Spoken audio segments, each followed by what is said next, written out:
Mister, vittoria di prestigio o vittoria che ti porta verso l'alta classifica? No Claudio, vittoria e basta, nel senso è una vittoria secondo me strameritata.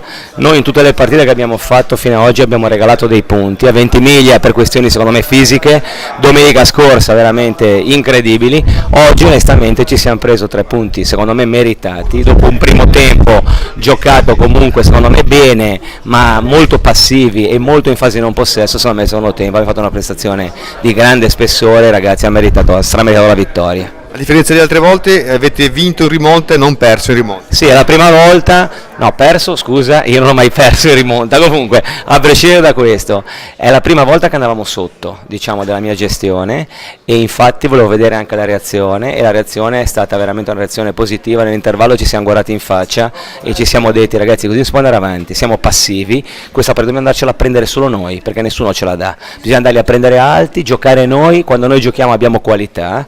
Mura è uno che è devastante negli spazi, loro hanno difensori centrali comunque lenti, e secondo me il secondo tempo veramente abbiamo fatto 4 gol, ma abbiamo strameritato di vincere. Loro comunque hanno fatto un tiro in porta su una punizione di 40 metri, hanno fatto gol, poi non hanno costruito altro, anche perché non siamo riusciti a non permettergli di costruire.